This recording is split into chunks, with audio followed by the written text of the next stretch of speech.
या हॅलो तर आजच्या या शुभ प्रसंगी मंचावर उपस्थित या राजर्षी स्कॉलर अकॅडमीच्या मुख्याध्यापिका, मंचावर उपस्थित जयश्री मॅम, रेखा मॅम आणि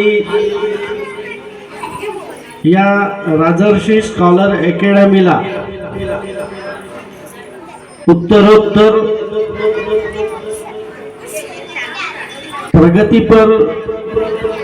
प्रगतीपथावर नेणाऱ्या इथल्या संबंध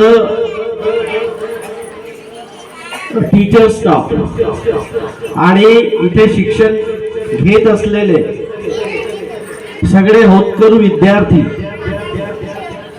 आणि उपस्थित सर्व पालक आणि त्यांचे गार्डियन, मी सर्वप्रथम उपस्थितांचे मनस्वी आभार मानतो आणि आयोजकाचे सुद्धा सर्वप्रथम आभार मानतो की त्यांनी मला इथे मुख्य अतिथी म्हणून पाचारण केलेलं आहे आणि तुमच्यासोबत इंटरॅक्ट करण्यासाठी इथे मला आयोजकांनी बोलवलेलं आहे. तर माझ्या चर्चेला सुरू करण्यापूर्वी आपले जे प्रेरणास्थान आहे, समग्र क्रांतीचे अग्रदूत महात्मा ज्योतिबा फुले, आरक्षणाचे जनक आणि करवीर संस्थानाचे राजे राजर्षी शाहू महाराज आणि भारतीय राज्यघटनेचे शिल्पकार परमपूज्य डॉक्टर बाबासाहेब आंबेडकर यांच्या प्रतिमांना त्रिवार वंदन करतो. आणि आजचा जो हा 20वा सोहळा इथे गॅदरिंग इथे राजर्षी स्कॉलर अकॅडमीने आयोजित केलेला आहे, तो अत्यंत स्तुत्य कार्यक्रम आहे आणि मुलांच्या सर्वांगीण विकासाच्या दृष्टीने आणि मुलांच्या कलागुणांना सर्वांगीण वाव मिळण्याच्या दृष्टीने हा कार्यक्रम किंवा अशी गॅदरिंग अत्यंत महत्त्वाची आहे. कारण शिक्षण म्हणजे महात्मा फुलेंनी सांगितलंय, शिक्षणाची व्याख्या केली आहे. शिक्षण म्हणजे काय तर साधं आणि सोपं. कोणी सांगू शकतं का what is the definition of education? शिक्षण म्हणजे महात्मा फुलेंनी अत्यंत साध्या आणि सोप्या भाषेत शिक्षणाची व्याख्या केलेली आहे. सत्याला सत्य म्हणायचं आणि असत्याला असत्य म्हणायची जी धमक किंवा जी कुवत विद्यार्थ्यांमध्ये निर्माण करते ते शिक्षण. सत्याला सत्य म्हणायचं, असत्याला असत्य म्हणायचं ही धमक ज्या शाळेतनं देता येईल ती खऱ्या अर्थाने मुलांची शाळा म्हणायला या व्याख्येला पात्र आहे असं मला वाटतं. क्रमिक शिक्षण कुणी पण देतं, सगळ्या शाळांतनं क्रमिक शिक्षण देता येतं, पण माणसं घडवणाऱ्या काही बोटावर मोजण्या इतक्या शालेय संस्था असतात आणि राजर्षी स्कॉलर अकॅडमी ही त्यातली एक आहे असं मला आवर्जून या प्रसंगी इथे नमूद करा असं वाटतं. कारण मी स्वतः हॉस्टेलर होतो आणि तेव्हा मला वाटायचं की मी मोठा झाल्यावर एक मुलांसाठी चांगलं हॉस्टेल काढेल आणि त्यावेळी मला ज्या सोयी मिळाल्या नाही त्या मी मुलांना माझ्या भविष्यात देता येतील का, किंवा एखादी शाळा, चांगली शाळा सुरू करता येईल का, हा माझा प्रयत्न राहायचा. तसा मी डॉक्टर कमी आहे आणि सोशल फील्ड माझं अधिक आहे. आयुष्यासाठी काही ना काही जॉब करावा लागतो म्हणून मी डॉक्टर आहे, पण it is my passion too. तर ही शाळा बघताना असं वाटतं मला की मला जे काही अपेक्षित होतं फ्युचरमध्ये ते तुमच्या रंजना मॅडमनी प्रत्यक्षात दाखवलेला आहे. त्याचा आनंद मला हिच्या थ्रू घेता येतो आणि त्याच्यात इतके पालक, इतके विद्यार्थी शिकतायत. एखादी इन्स्टिट्यूशन चालवणं it is very difficult task, आणि त्याच्यातही वेगळ्या जिल्ह्यात येऊन महिलांना ही अशी शिक्षण संस्था उभी करणं अत्यंत जिकिरीचं काम आहे. आणि मला असं म्हणायचं आहे की पुरुषच सगळं करू शकतात याच्यावर माझा विश्वास नाही. महिला पुरुषांना मागे टाकू शकतात याच्यावर माझा विश्वास आहे. आणि म्हणून महिलांनी जे काही कार्य हातात घेतलं की ते साकार करण्याचं बळ त्यांच्यात आहे. आणि म्हणून ही संस्था राजर्षी स्कॉलर अकॅडमी ही उत्तरोत्तर प्रगती करत आहे आणि ती उत्तरोत्तर अशीच प्रगती करत राहील. ह्या माझ्या शुभेच्छा तिच्या कायम सोबत राहतील. मला तसा विषय मोबाईलवर दुष्परिणाम हा खूप साधा विषय आहे. शिक्षण संस्थेत जात असताना एवढ्या साध्या विषयावर मी कधी बोलत नाही. माझा विषय सार्वजनिक असतो आणि शिक्षण म्हणून शिक्षण देत असताना मुलांना ज्या काही जबाबदाऱ्या पालकांनी टाकायच्या असतात. मुलं कशी घडतात, मुलांचे पहिले गुरु आई वडील असतात आणि आई वडिलांना काय करायचं असतं, मुलांना घडवायचं असतं. सगळ्यांच्याच मुलांना सगळ्यांना मोठं बनवायचं असतं. मी सगळ्या आई वडिलांना सांगू इच्छितो की प्रत्येक मुलगा हा वेगळा आहे. प्रत्येक मुलात काही ना काही विशेष आहे आणि शाळेचं काम आहे त्या प्रत्येक मुलात काय विशेष आहे ते शोधणं. आई वडिलांचं काम आहे माझ्या मुलात काय विशेष आहे शोधणं.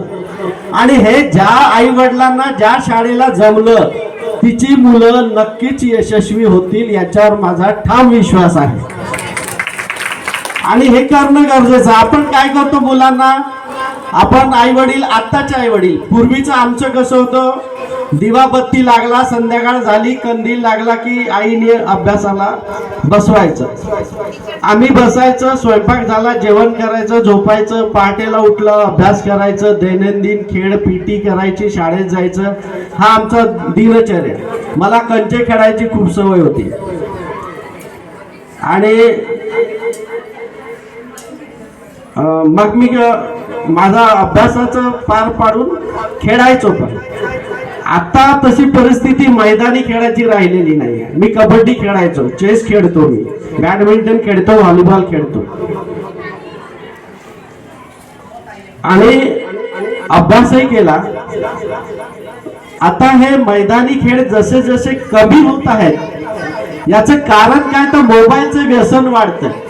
दारूचं व्यसन तुम्हाला कळतं दारूचं व्यसन ते वाईट आहे.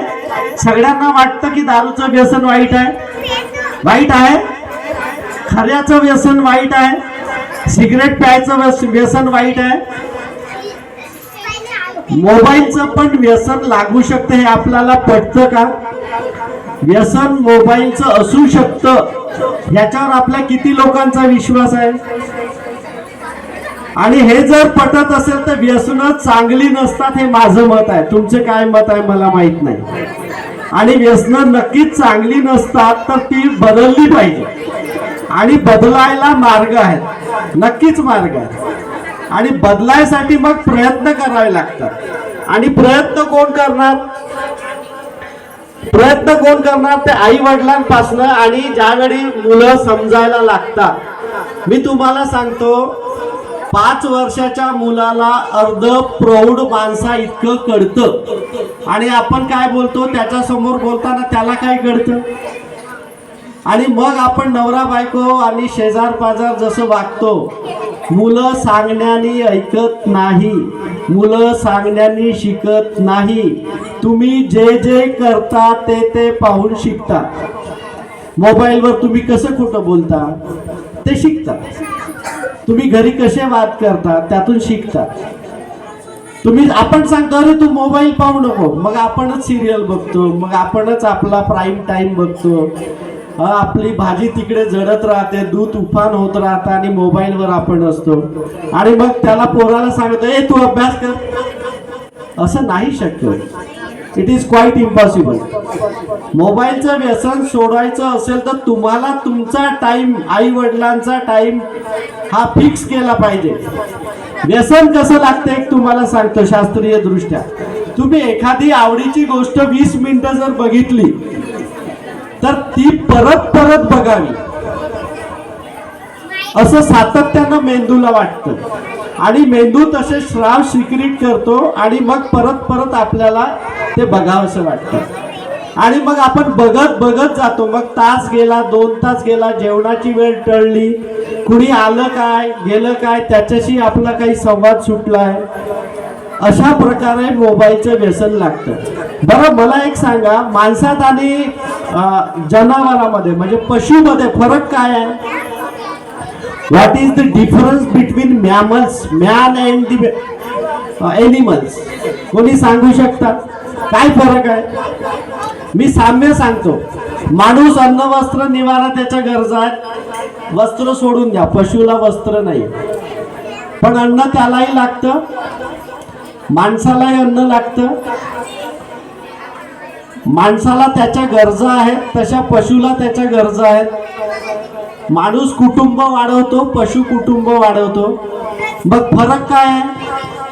What is the difference being a man? मग काय फरक आहे?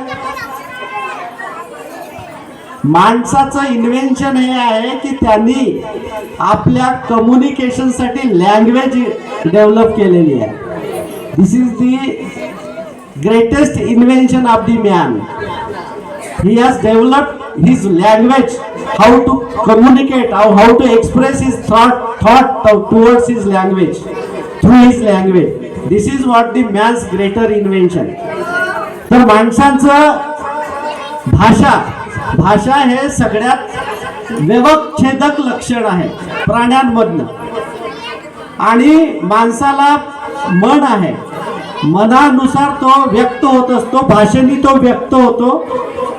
आणि मग तो बनतो कसा? तर त्याच्यावर जे काही आई वडिलांनी घातलेले संस्कार, शाळेने दिलेले संस्कार आणि त्याला परिसरात मिळालेले संस्कार याच्यानी माणूस घडत असतो. आणि ह्यासाठी आपले पूर्वीचे लोक काय म्हणायचे? आता माझं सरळ मत आहे, मुलांना तुम्हाला घडवायचं आहे तर ती जबाबदारी आई वडील आणि शिक्षकांची आहे. त्या विद्यार्थ्याची जबाबदारी कमी आहे, त्याला समजत नाही. 12वीच्या मुलाला मेडिकलला टाकायचं की इंजिनिअरिंगला टाकायचं, they were always in confusion. कधी तुम्ही कितीतरी मुलं पहा, 6 महिने इंजिनिअरिंग केली की नाही मला आता मेडिकल करायचं, इकडे नीटकडे यायचा. They were always in dilemma, they are always in dilemma. ते नेहमीच कन्फ्युजन असतात, कारण त्यांची त्यावेळी डिसिजन घेण्याची निर्णय क्षमता ही दृढ झालेली नसते, तितकी मजबूत झालेली नसते. आणि म्हणून इथे आई वडिलांचं रोल असते, त्याच्या टीचरचा रोल असतो. आणि तो टीचर त्याला जसं जसं बघतो त्याच्या टीचरला आई वडिलांपेक्षा जास्त माहिती असतं की माझ्या मुलाचे डायरेक्शन्स काय आहेत, त्याचं इंटलेक्च्युअल स्टेटस कुठं आहे, तो मॅथमध्ये पुढे जाऊ शकतो की तो केमिस्ट्रीत पुढे जाऊ शकतो की तो भाषाशास्त्रात पुढे जाऊ शकतो, त्या टीचरला कळतं. आणि जे कळत नाही, हुशार मुलांना सगळी शिकवतात. आता जी काही तुमचं बाजारीकरण आहे शिक्षणाचं, 1000 विद्यार्थ्यांचा क्लास घेणं आणि ते कोणत्या मुलांना शिकवतात? ज्याचं 12वीचं पर्सेंटेज किंवा 10वीचं पर्सेंटेज 90च्या वर आहे, त्याला काय शिकवावं लागतं? शिकवावं कोणाला लागतं? ज्यांना कळत नाही त्यांना शिकवावं लागतं. आणि खरी कस शिक्षकाची तिथे आहे. तुम्ही एखाद्या बॅक बेंचेसच्या पोराला जर टॉप बेंचेसवर आणत असाल तर तिथे खरी कसरत त्या आई वडिलाची आणि शिक्षकाची आहे. ज्याला 90% आहे त्याला काय शिकवावं लागतं? तो ऑलरेडी शिकलेला आहे. तुम्ही शिकवा की नको त्याचं इंटलेक्च्युअल लेवल हाय आहे. त्या एका वर्गात एक वाक्य सांगितलेलं ते किती लोकांना कसं घेतील? I tell a tale of a tale. मी एका शेपटीची गोष्ट सांगितली, हे इंग्रजी वाक्य आहे, I tell a tale of a tale. आता हे वाक्य पुढे बोललेल्यापासून शेवटीपर्यंत गेलं तर ते कसं होईल? ते बदलत जात. कारण परसिव्ह करण्याची जी प्रत्येक विद्यार्थ्याची क्षमता आहे, आकलन शक्ती ही वेगवेगळी आहे आणि ते प्रत्येक टीचरनी ओळखायची आहे, त्याच्यावर काम करायचं आहे. आणि काम करत असताना आई वडिलांनी टीचरला आणि टीचरनी आई वडिलांना आणि विद्यार्थ्याला या सगळ्यांचा ग्रुप त्या विद्यार्थ्याच्या पाठी असेल तर तो विद्यार्थी घडतो, अन्यथा विद्यार्थी घडत नाही. आणि विद्यार्थी घडतो म्हणजे काय? त्याला माणूस म्हणून कसं जगता येईल ते उभं करणं म्हणजे तो माणूस बनणं. नोकरी लागण्यासाठी शिकणं याच्यावर माझा विश्वास नाही. आता काय व्यवस्था आहे? भारत सरकारची पहिली प्रत्येक 3 जागेमधली सरकारी जागा खाली आहे. 3री जागा खाली आहे, पण सरकार भरत नाही आहे. सरकार नोकऱ्या देतंय का? नाही देत. का नाही देत हा फार मोठा प्रश्न आहे. आपण राजकारणाकडे जाणार नाही. पण एक लक्षात घ्या, जर आपण पोराचं करिअर घडवायचं आहे, पोराचं करिअर म्हणजे आई बापाला एवढंच वाटतं माझा मुलगा डॉक्टर झाला पाहिजे, माझा मुलगा इंजिनियर झाला पाहिजे, या पलीकडे आपल्याकडे विजन आहे का? तो पहिले माणूस बनला पाहिजे. जर तो माणूस बनला, तुम्ही माणूस त्याला बनवण्यामध्ये जर तुम्ही सक्सेस झाला असेल तर पुढचं त्याला काही शिकवण्याची गरज नाहीये. कारण एकदा तुम्ही त्याच्या मेंदूमध्ये, त्याच्या मनामध्ये माणूस पण टाकण्यात जर तुम्ही यशस्वी झालात तर पुढे त्याला शिकवण्याची काही गरज नाहीये. आणि तेच आपल्याला या बालवयातनं शिकवायचं आहे. म्हणून या शिक्षण संस्था महत्वाच्या आहेत. आत्ताच जे 2024चं, मला वेळ घेता येतो ना? बोर झाला तर सांगा, मी थांबतो. हा, तर आत्ताच जे शिक्षण आहे ते अत्यंत बाजारीकरण आहे. मला सांगा, मी डॉक्टर बनायसाठी 4.5 वर्ष शिकलो, 1 वर्ष इंटर्नशिप केली आणि कितीतरी आजही मी डॉक्टर पूर्ण नाही आहे. I am doing practice. Doctor हा कधीच तज्ञ नाही राहत, तो प्रॅक्टिसच करतो. प्रॅक्टिस करणे तज्ञ असतो का? नाही, आम्ही कधीच म्हणत नाही. आम्ही कुठे चालला तर प्रॅक्टिस करायला चाललो. Each and every patient is a new case. तसंच हे सतत करत जावं लागतं. आत्ताची पॉलिसी काय म्हणतं? 1 वर्षाची डॉक्टरी बनली त्याला सर्टिफिकेट डॉक्टर बनवा, 2 वर्षाची डॉक्टरी केली त्याला डिप्लोमा डॉक्टर बनवा, 4 वर्षाची डॉक्टरी केली त्याला 4 वर्षाचा डॉक्टर. हे शक्य आहे का? 1 वर्षाचा जर स्थापत्य कलेतील कोणी विशारद असेल, म्हणजे आर्किटेक्चर असेल, 1 वर्षाचं त्याला ज्ञान द्या, तो सर्टिफिकेट करेल, तो घर बांधेल का चांगलं? अहो, आपले हे पूर्वीचे संत सुद्धा म्हणतात की जे काही करायचं ते मुळापासून करावं लागतं. बेसिक ज्यांचं चांगलं असेल त्याला त्याचं जे काही वरचा कळस जो असेल तो चांगला मजबूत असेल. तुम्ही बेसच 8वी पर्यंतच्या परीक्षाच घेतल्या नाही, तुम्ही 9वीत काय भोपळा येणार आहे? त्याला कसं येणार आहे? अहो त्यांनी 8 आणि 5 13 वर्ष जर नुसते पास होऊन घातले असतील, त्याला पहिल्या वर्गात आलंच पाहिजे, पहिल्या वर्गात ABCD आलं पाहिजे, त्याला खेळताही आलं पाहिजे, खेळही समजले पाहिजेत, खेळाचे तंत्र समजले पाहिजे, हे पण ज्ञान आहे। एका बाटलीतनं दुसरीकडे, एका बरणीतनं दुसरीकडे हे टाकता आला पाहिजे वस्तू, त्याला वस्तू मोजता आल्या पाहिजे, त्याचा आकार समजला पाहिजे, हे पण शिक्षण आहे। नुसतं क्रमिक शिक्षण म्हणजे शिक्षण नव्हे, हे अजूनही लक्षात घ्या माता पित्यानं।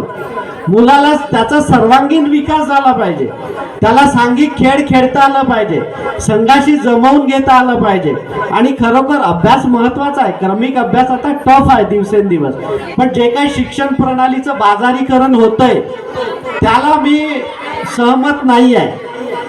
विद्यार्थ्यांना माणूस घडवण्याची जिथे प्रक्रिया असेल तिथे तुमचा मुलगा घाला, वेळ लागला तरी चालेल, पण तो माणूस म्हणून निघत असेल तर तुमच्या पैसे खर्च करण्याला, तुमच्या वेळ वाया दवडणाऱ्याला, तुमची मेहनत करणाऱ्याला, आईला टिफिन बनवून देण्याला महत्त्व तेव्हा आहे जेव्हा या देशामध्ये माणसं घडतील।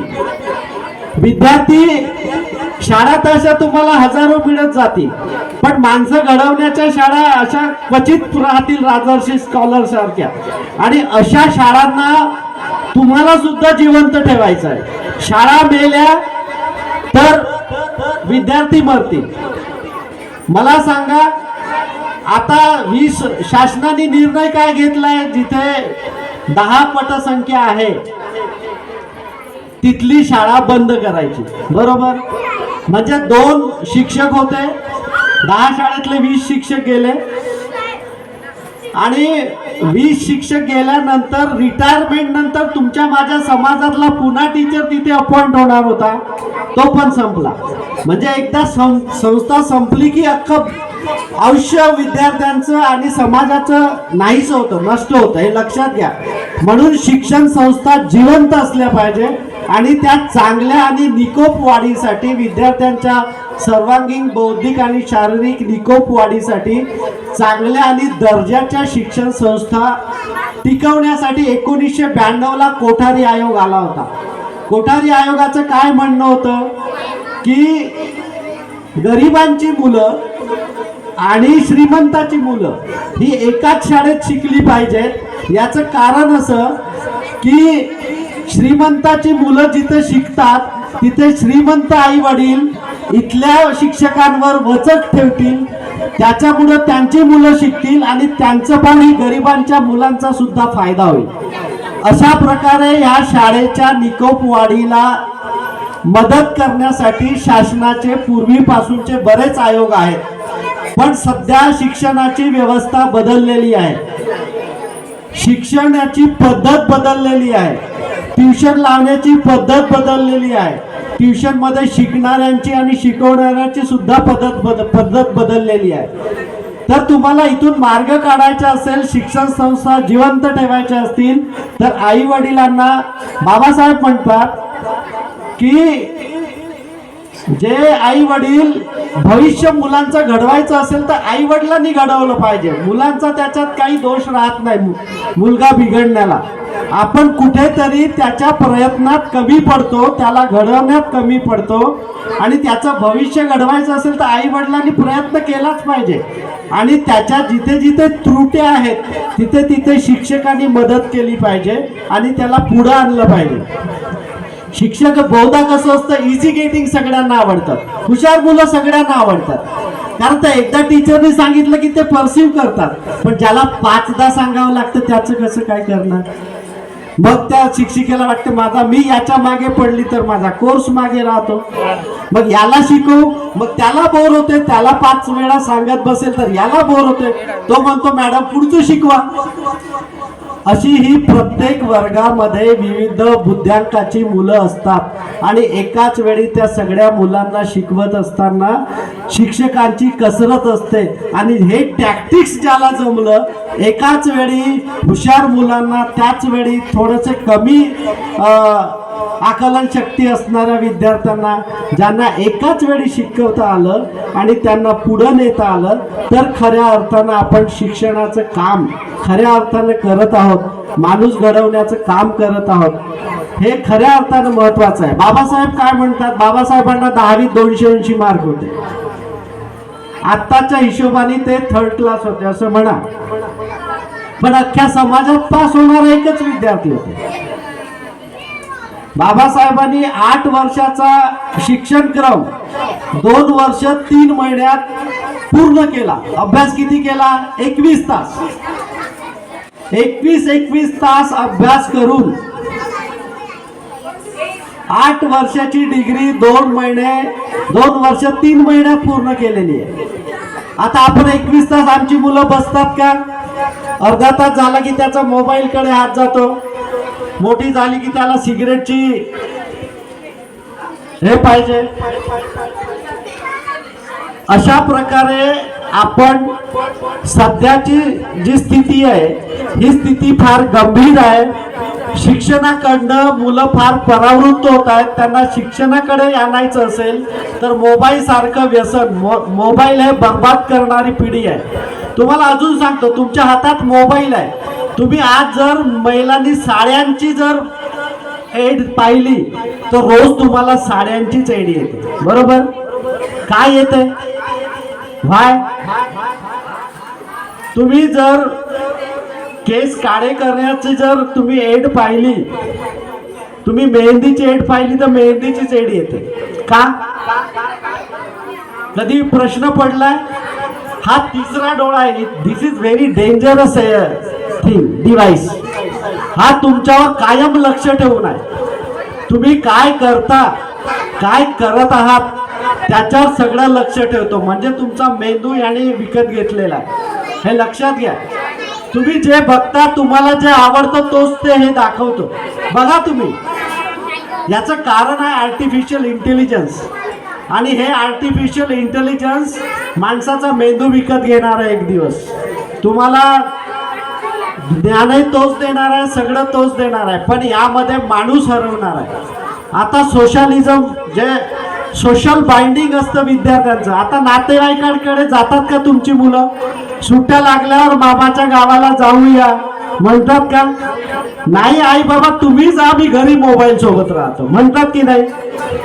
म्हणजे त्यांचा सोशल बाइंडिंग जे आहे ते मोबाईलनी कमी केलेलं आहे. मोबाईलनी वेडे होतात माणसं म्हणजे विद्यार्थी सुद्धा. आणि या कोरोनाच्या काळामध्ये तुम्हाला ऑनलाईन शिक्षण देण्यासाठी तुम्हाला मोबाईल द्यावा लागला. बरं, शिक्षण पाहता पाहता मोबाईल मध्ये आजकच विटकत येतं की नाही? आजकट विचकट येतं. मग ते न बघण्यापासून पोरं कसे दूर राहतील? प्रॉब्लेम इथे आहे, जे एडोलेसंट असतात, जे वयात येत असतात, त्यांच्या दृष्टीने आणि लहान मुलांच्या दृष्टीने म्हणजे किशोरवयीन मुलांमध्ये सुद्धा हा आता मोबाईलचा प्रताप फार डेंजर कारनामे करणारा आहे. म्हणून आपला मुलांनी कुठं पाहावा मोबाईल? तर त्यांनी हॉलमध्ये पाहावा. त्यांनी टीव्ही कुठे पाहावा? तर त्यांनी सर्वांच्या समोर हॉलमध्ये पाहावा. त्यांनी कम्प्युटर कुठे ठेवावं? तर त्यांनी हॉलमध्ये ठेवावं. सर्वांच्या एक समक्ष ठेवावं, सर्वांच्या समक्ष बघावं. काय बघायचंय बघ, 20 मिनिटं बघ कर. नंतर अजून काही तास तू बाहेर खेळ, अभ्यास कर, काही कर, परत 20 मिनिटं बघ. पण 20 मिनिटाच्या पलीकडे कृपया कोणत्याही आई वडिलांनी त्याला मोबाईल देऊ नये. आता काय होतं, पोरगा जन्मला की रिंगटोन पासून सुरू होतं. पहिल्याच दिवशीपासून तो मोबाईल कडे बघतो म्हणून आपल्याकडे पाठवा. आज निघाला उदरातून बाहेर की त्याचा फोटो येतो, त्याला मोबाईल सोबत सगळं. त्याचे परिणाम हे आहेत की आपण हे थांबवलं पाहिजे. माणसाच्या मेंदूपेक्षा काहीच मोठं नाही. कुणी घडवलं हे? माणसाच्या मेंदूनी घडवलंय. आम्ही पूर्वी कॅल्क्युलेटरशी पैज लावायचो. आम्ही अधिक आणि बेरीज करत असताना कॅल्क्युलेटरवर एकाने बटना मारायच्या आणि दुसऱ्याने तोंडी बेरीज करायची. तर तोंडी बेरीज करणारा पुढंच गेला पाहिजे हा टास्क. आता तसं होतं का? आता तर आम्हाला पाडेच नाही पाठ आता पटकनच मोबाईल घेतो, थांब मम्मी थांब सांगतो तुला, पटकन मारल्या बटन सांगायचं. मेंदूला काही अडचण आहे? मेंदूला जशा सवयी टाकाल तसा तो वरत असतो. मेंदूला डिफिकल्ट टास्क द्यायचा असतो, डिफिकल्ट. हे असे सोपे टास्क नाही, बटना मारायचे टास्क द्यायचे नसतात. त्याला हाताने लिहायला लावा, त्याला कागद पेन द्यायला लावा. प्रिंट मीडिया, प्रिंट असलं पाहिजे, डिजिटल नको. प्रिंट कागद द्या, पेन द्या, त्याला लिहायला लावा, त्याला गणित करायला लावा. चुकलं तरी चालेल, काही प्रॉब्लेम नाही. चुकलं तरी व्हेरी गुड म्हणा त्याला, ही हॅज रिटन देअर. कारण तुमच्या मुलांच्या लिहिण्याच्या स्पीड कमी झालेल्या आहेत. पेपरमध्ये ते डिस्क्रिप्टिव्ह एक्सप्लेनेशन 20, 25, 30, 40 पानं पेपरमध्ये लिहू शकत नाही. त्यांच्या हातांच्या मसल अंडर डेव्हलप झालेल्या आहेत. हे दुष्परिणाम आहेत, हे साईड इफेक्ट्स आहेत आणि हे भरून न निघणार आहेत. आम्ही पूर्वी, आता तुमची मुलं एखाद्याच्या नोट्स आणले तर काय करतात? मग मी 150 रुपये ते मी झेरॉक्स करून आणतो करतात. आम्ही लिहून काढायचो, अक्षरशः लिहून काढायचो. आम्ही आमचे प्रॅक्टिकल बुक स्वतः लिहून काढायचो. आम्ही सगळे सुदैवाने आम्ही सगळे एकाच कॉलेजचे प्रॉडक्ट आहोत. आम्ही एकाच वर्गात, ही सिनियर होती मला, पण आम्ही चांगले मित्र आहोत अजूनही. 40-45 वर्ष आमची सातत्यानं मैत्री चाललेली आहे. आज आम्ही सगळे इथे एकत्र आहोत, हा योगायोग आहे. तर त्याच्यात एक माझी बायको आहे, शेवट आम्ही एकाच वर्गात होतो. तर हा असा योगायोग फार कमी असतो. तर आम्ही सगळ्यांनी एकत्र अभ्यास केलेला आहे, खूपदा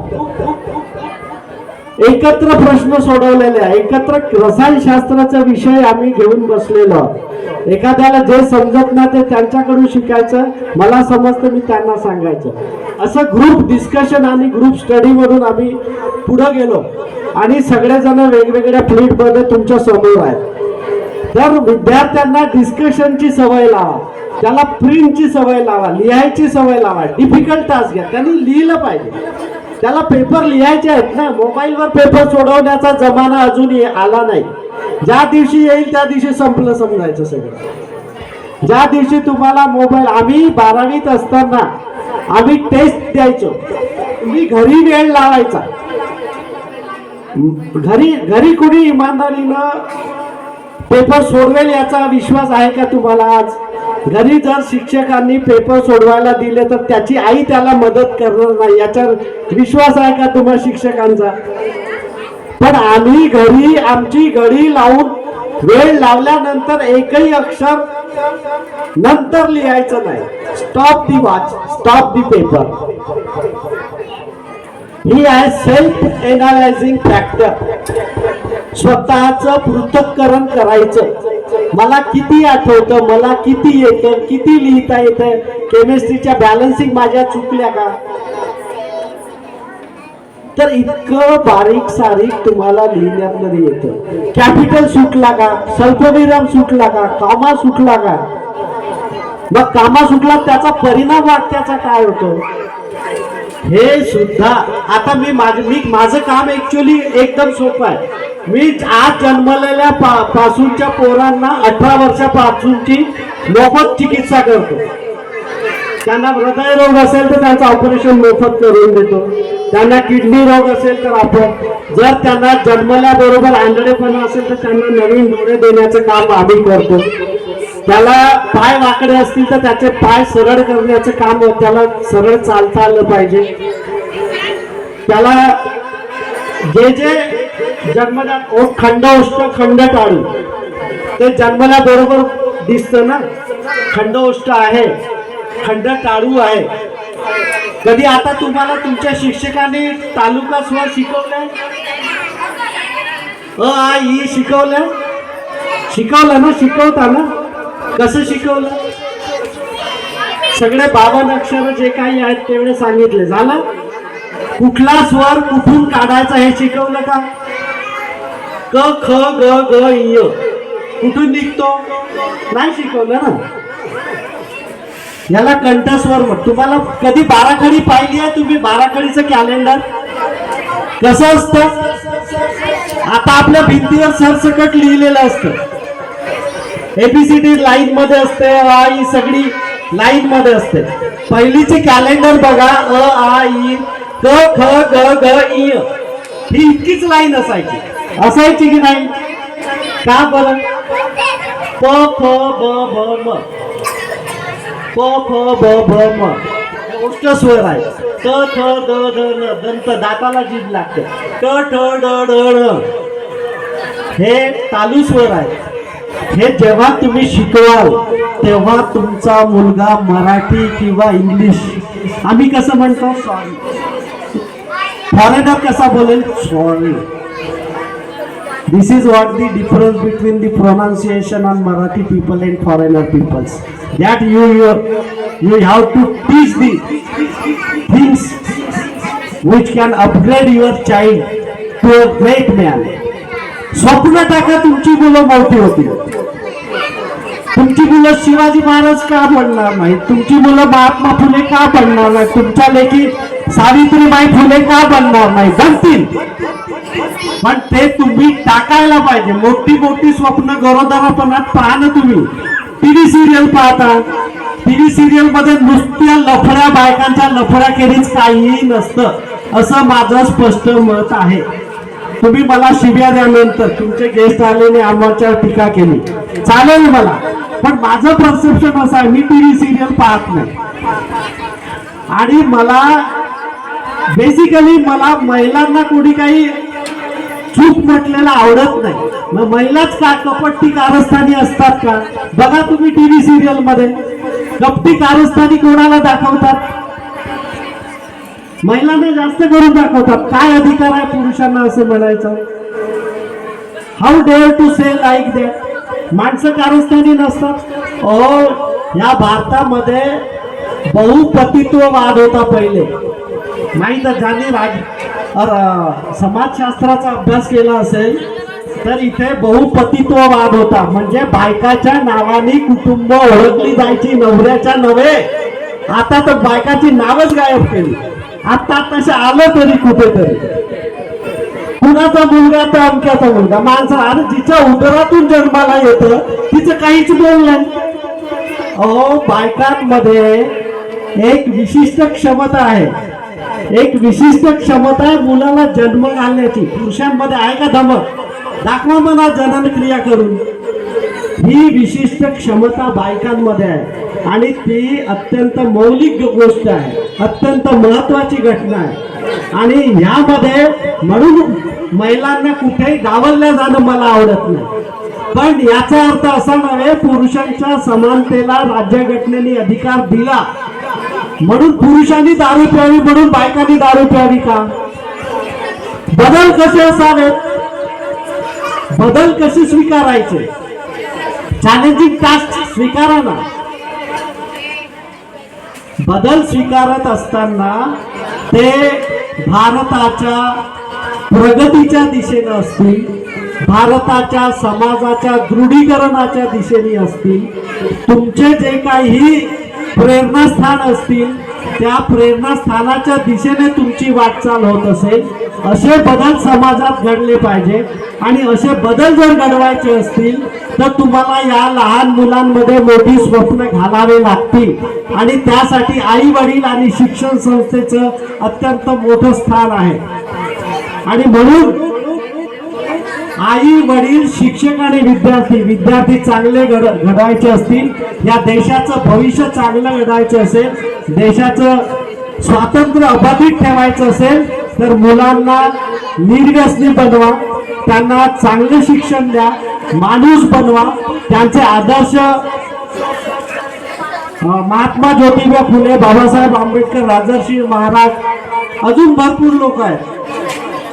अशा लोकांचे आदर्श ठेवा तरच आपला समाज निकोप वाढीला जाईल. बोलण्यासारखं खूप आहे, मी खूप तास बोलू शकतो. आता तुमच्या बोलणं म्हणजे ऐकण्याचा अंत मी पाहत नाही, त्यामुळे आटोपत घेतो.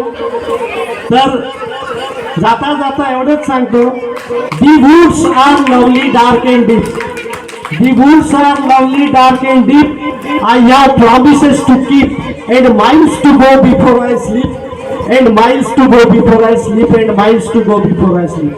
Thank you very much. तुम्ही इतका वेळ मला सहन केलात, माझं ऐकलात, त्यामुळे तुमचं पुनश्च एक वार मनापासून अभिनंदन करतो. आणि आयोजकांनी मला इतक्या वेळा तुमच्याशी हितगुज करण्याची संधी दिली, त्याबद्दल त्यांचं सुद्धा पुनश्च एक वार आभार मानतो. आणि मला परत पुनश्च एकदा तुम्ही सहन केल्यामुळं आभार मानतो आणि थांबतो. धन्यवाद. जय हिंद.